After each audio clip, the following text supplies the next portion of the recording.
बिस्मिल्लाहिर्रहमानिर्रहीम। अस्सलामुअलैकुम। वो औरत रोज उस नौजवान को देखती, लेकिन वो बगैर इसकी तरफ देखे सर झुकाकर उसकी गली से गुजर जाता। देखने में वो किसी मदरसे का तालिब इल्म लगता था, लेकिन इतना खूबसूरत था कि वो देखते ही उसे अपना दिल दे बैठी और अब चाहती थी कि वो किसी तरह इस पर नजर इल्तफात फरमाए। लेकिन वो अपनी मस्ती में मगन सर झुकाए जेरे लब कुछ पढ़ता हुआ रोजाना एक मखसूस वक्त पर वहां से गुजरता और कभी आंख उठाकर भी ना देखता। उस औरत को अब जिद सी हो गई थी कि वो हैरान थी कि कोई ऐसा नौजवान भी हो सकता है जो इसकी तरफ ना देखे, और इसे ऐसा सोचने का हक भी था। वो अपने इलाके की सबसे अमीर और खूबसूरत औरत थी, खूबसूरत इतनी कि जब वो बाहर निकलती तो लोग उसे बेख्तियार देखने पर मजबूर हो जाते थे। उसे हैरत थी कि जिसकी खूबसूरती को देखने के लिए लोग तरसते हैं, वो खुद किसी को पसंद करे और वो उसकी तरफ माइल ना हो, इसकी तरफ देखना गुवारा ना करे। अपनी अना की शिकस्त और खूबसूरती की तौहीन पर वो पागल हो गई और कोई ऐसा मंसूबा सोचने लगी जिससे वो इस नौजवान को हासिल कर सके और इसका गुरूर तोड़ सके। आखिरकार शैतान ने उसे एक ऐसा तरीका समझा दिया जिसमें फंस कर वो नौजवान इसकी बात मानने बिना रह ही नहीं सकता था। अगले दिन जब वो नौजवान उसकी गली से गुजर रहा था तो एक औरत उसके करीब आई और कहने लगी, बेटा, मेरी मालकिन तुम्हें बुला रही है। नौजवान ने कहा कि अम्मा जी, आपकी मालकिन को मुझसे क्या काम है। उस औरत ने कहा कि बेटा, इसने तुमसे कोई मसला पूछना है, वो मजबूर है, खुद बाहर नहीं आ सकती। नौजवान इस औरत के साथ चला गया। इसके वहमो गुमान में भी नहीं था कि जो औरत उसे बुला रही है उसका मंसूबा क्या है, वो क्या चाहती है। तो अपनी फितरती सादा दिली की वजह से उसकी मदद करने चला गया। उसके जहन में था कि शायद कोई बूढ़ी औरत है जो अपनी किसी माजूरी की वजह से बाहर नहीं आ सकती। नौकरानी ने उसे कमरे में बिठाया और इंतजार करने का कहकर चली गई। थोड़ी देर बाद कमरे में वही औरत दाखिल हुई। नौजवान ने बेख्तियार अपनी नजरें झुका ली क्योंकि अंदर आने वाली औरत बहुत खूबसूरत थी। नौजवान ने पूछा, जी बीबी, आपने कौन सा मसला पूछना है। औरत के चेहरे पर एक शैतानी मुस्कुराहट आ गई। उसने अपने दिल का हाल खोल कर रख दिया और कहा, मेरी सबसे बड़ी ख्वाहिश ये है कि मैं एक दफ़ा तुम्हें हासिल कर लूं। नौजवान ये बात सुनकर कांप गया और कहने लगा कि अल्लाह की बंदी, अल्लाह से डरो, क्यों गुनाह की तरफ माइल हो रही हो। उसने औरत को बहुत समझाया, लेकिन औरत पर तो शैतान सवार था। उसने कहा कि या तो तुम मेरी ख्वाहिश पूरी करोगे या फिर मैं शोर मचाऊंगी कि तुमने ज़बरदस्ती मेरे घर में दाखिल होने की कोशिश की है और मेरी इज्जत पर हमला किया।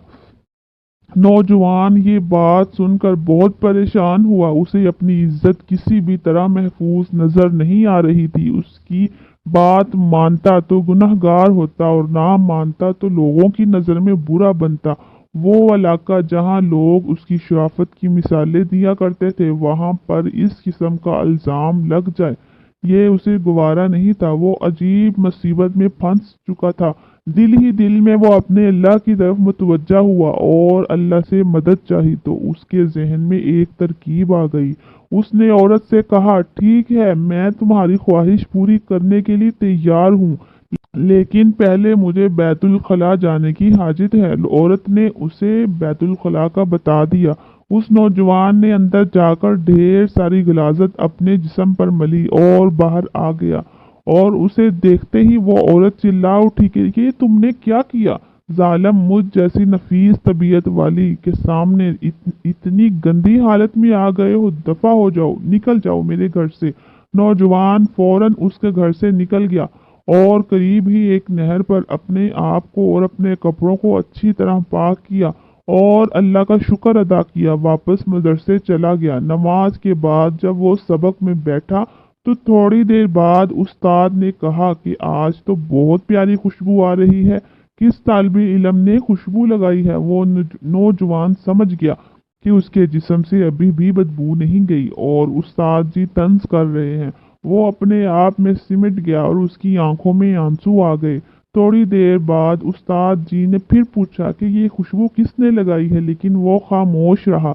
आखिर उस्ताद ने सबको एक एक करके बुलाया और खुशबू सूंघने लगा।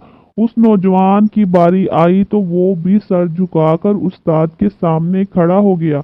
उस्ताद ने उसके कपड़ों को सूंघा तो वो खुशबू उसके कपड़ों से ही आ रही थी। उस्ताद ने कहा कि तुम बता क्यों नहीं रहे थे कि ये खुशबू तुमने लगाई है। नौजवान रो पड़ा और कहने लगा कि उस्ताद जी अब और शर्मिंदा ना करें। मुझे पता है कि मेरे कपड़ों से बदबू आ रही है, लेकिन मैं मजबूर था। और उसने सारा वाकया उस्ताद को सुनाया। उस्ताद ने कहा कि मैं तुम्हारा मजाक नहीं उड़ा रहा। खुदा की कसम तुम्हारे कपड़ों से वाकई ऐसी खुशबू आ रही है जो मैंने आज से पहले कभी नहीं सूंघी।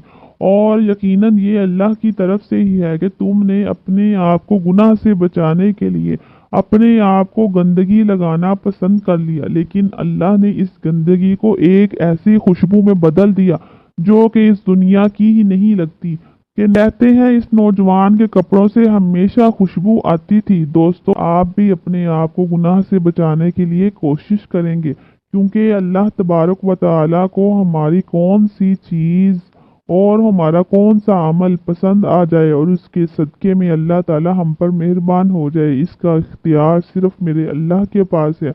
उम्मीद करते हैं कि हमारी आज की वीडियो भी आपको ज़रूर पसंद आई होगी और सदक़े की नीयत से इस वीडियो को ज़्यादा से ज़्यादा शेयर करें। चिरागे राह ऑफिशियल चैनल को लाइक करें। इंशाल्लाह फिर किसी नई वीडियो के साथ आपकी खिदमत में हाज़िर होंगे। तब तक के लिए अल्लाह हाफिज़।